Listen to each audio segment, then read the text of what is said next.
This is Dr. X.H. Balthazar. I'm broadcasting once again to present my findings from the world of the uncanny.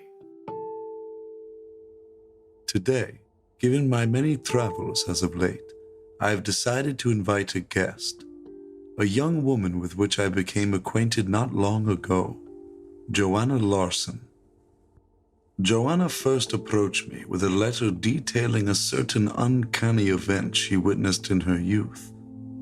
After some correspondence, Joanna has graciously agreed to share her experience on the air.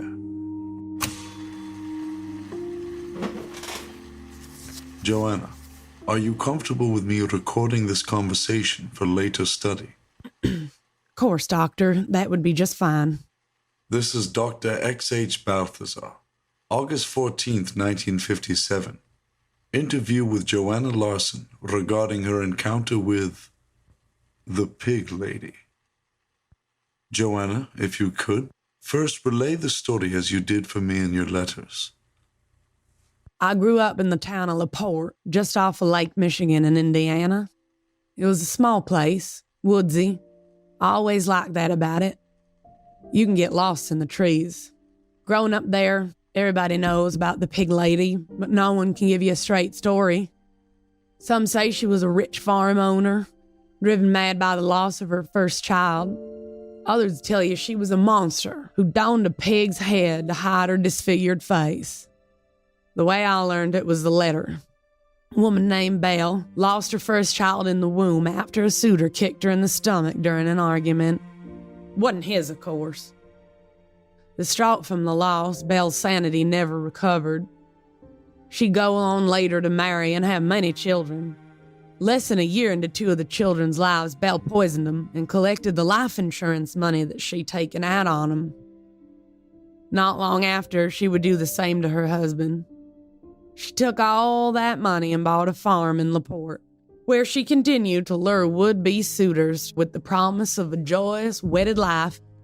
None of them would ever leave that farm.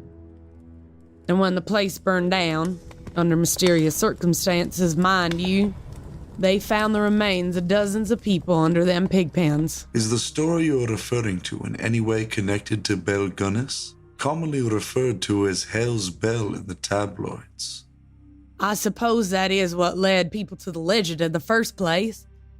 For posterity, I will mention that Belle Gunness was a known serial killer near the turn of the century. A confirmed death toll of 19 was ascertained after authorities exhumed bodies from underneath her farm. Everyone in that town knows about her. People don't forget something like that. No one will go near that place, even to this day. Can you describe to me why people fear the area? Legends travel quicker than the plague. You know, they never found her. She's probably still up there, haunting them grounds. They all got a story. Can we speak now about your experience? I just turned 18, and I was in my last year of high school. We was stupid. It's pretty common for teenagers to drive up to that farm and try and summon the Pig Lady. Nothing else to do in a place like that. We was bored out of our minds most of the time. It was me, my best friend Amy, and two boys from the baseball team, Alan and Nathaniel. They was trying to impress us with their courage or whatnot. I didn't want to go, but Amy was in love with Alan. Said he was the nicest boy in town. He was a pig. Spent the whole night trying to flip up mine and Amy's skirts. That is, until we got there. Soon as we got within the view of the old farmhouse, he was shaking. Nathaniel, he fancied me, thought we ought to start trying to get a peek at the Pig Lady. He got out of the car, and Alan followed, me and Amy behind. How did you attempt to summon her? Well, legend goes that she lost her baby, right?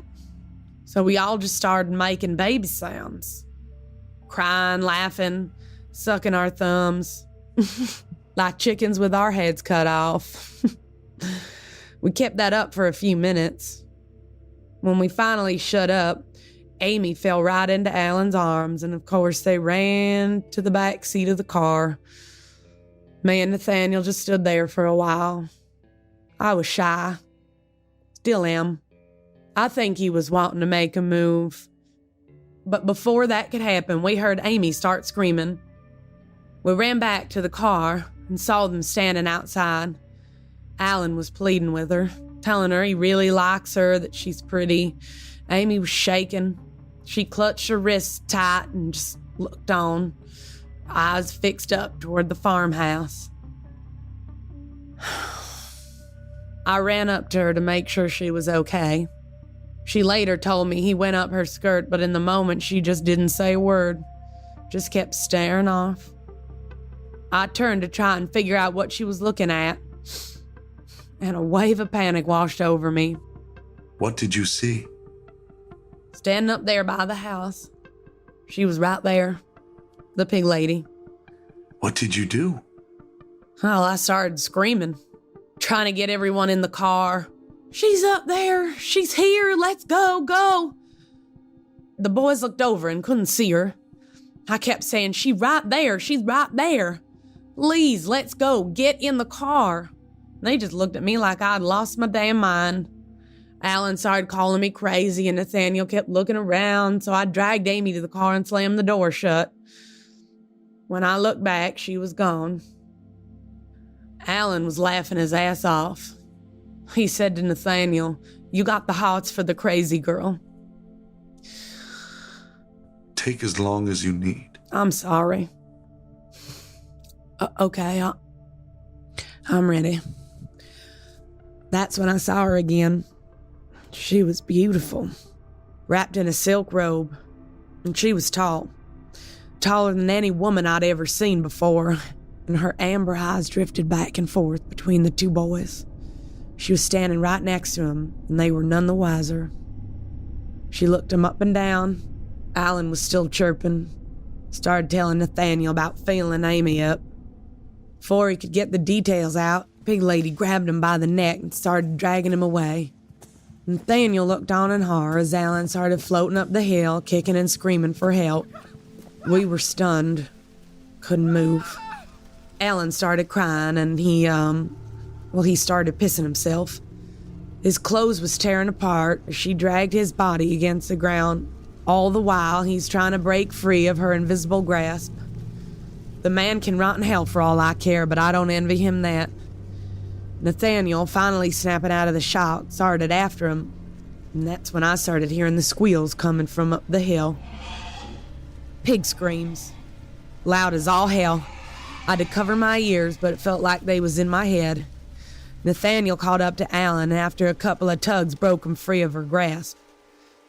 They both came half tumbling down the hill, and when they hopped back in the car, I saw the woman turn back and look at us. I screamed bloody murder, and Nathaniel slammed on the gas. We swerved out of there as fast as we could, but I was still hearing the screams of the pigs. I've had a lot of time to think about that, and I realized they was screaming because they was hungry, and we just took away their dinner.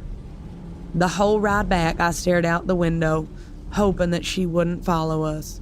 For the first couple miles, we were still on her plot. I would see her in the trees, just glimpses shining in that robe as the car belted by. It was impossible, but I know what I saw. I know what I heard. How long has it been since this event? 10 years or so.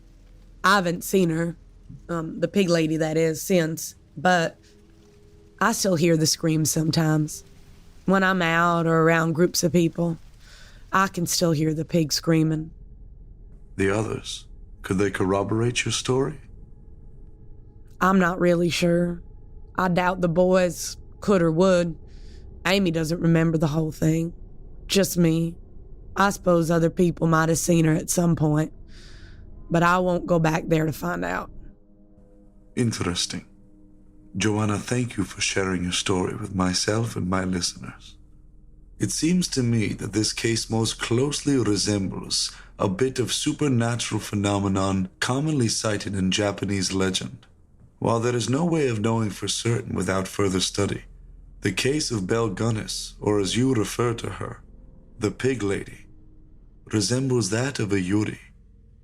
a spirit trapped inside the natural world by an incredible sense of hatred.